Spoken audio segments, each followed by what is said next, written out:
But the Yeah. biggest influence on me was actually an anthropologist and literary critic named René Girard, who taught at Stanford later in his career. Before that, he had been an academic who made it his career's goal. Once he became convicted as a revert. He was born in France, raised Catholic, but left the faith, and then later on in studying anthropology and studying the great works of literature, came to realize that there's at the center of all these great works of literature, whether it's Shakespeare, Dostoevsky, Stendhal, Proust, the great writers, Cervantes, they all had what he calls a literary conversion, in which they kind of revisit their work in a way that they come to realize the fundamental nature of humanity as being ultimately mimetic or imitative, that we imitate each other's desires. We like to think of desire as this sort of autonomous thing within us, but the reality is most of us get our desires from seeing what other people desire. And because of the intensity of these mimetic desires, we all want the same things, and violence is the result. Rivalry is the result. So how do you control for a society that has all these, overlapping rivalries?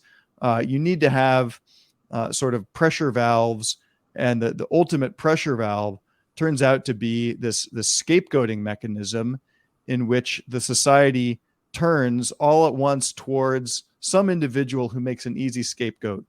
I don't want to get too deep down the rabbit hole, but I'll just kind of finish summarizing Yeah, Girard. It's very interesting. Go. Take all the time. I don't know if all right. Well, so the twin theories of mimetic desire and scapegoating make up the bulk of what Girard is conveying. Ultimately, he works up to the truth of the Gospels as we often look at like what makes religions. Secular people will say, "Oh, Jesus is just Dionysus," or it's the same God in slightly different garb. All religions are basically saying the same thing, and Girard focuses on the differences and what's the biggest difference between the Christian and Catholic tradition and other religions is that you have the revelation of the scapegoating mechanism. So primal or archaic religions were always based on some kind of a founding murder, the ritual lynching of this scapegoat that got institutionalized in some form, whether it was human sacrifice, occasionally reenacted with a new victim. But you always had to kind of keep on feeding the sacrificial system with new victims. Otherwise, it would lose its power over people. They had to kind of create a whole set of rituals and taboos, prohibitions, all based around kind of controlling these rivalries and periodically reinforcing the whole religious sacrificial system with a reenactment of the lynching. Judaism is unique in that they instituted animal sacrifice, which was a more humane kind of religious technology. You don't have to kill a person, and this is enshrined in the story of Abraham and Isaac. You get that pivotal transition. I think even Jordan Peterson kind of hints at this, although he doesn't do it with as much depth as Girard.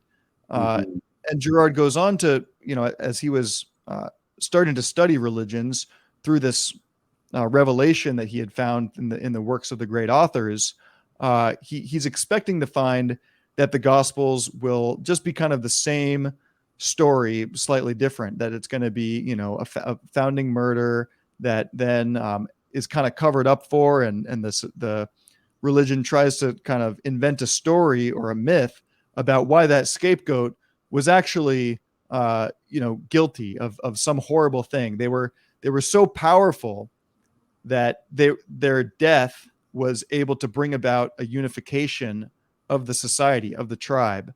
But instead, what he finds with the Gospels and the New Testament narratives, the Passion narratives, is that Jesus not only kind of predicts what's going to happen to him based on this, supernatural intelligence, but that it exposes the sacrificial mechanism at the heart of the religious system, and in revealing it to the world, makes it so that we can no longer cover up for the innocence of the victim.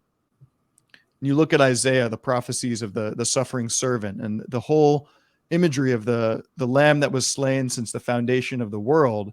Girard interprets this as exposing this sacrificial mechanism, revealing it to be fundamentally broken, and forcing humanity to either come to terms with its rivalrous desires, with our violent inclinations to compete violently for the same status objects or whatever it might be.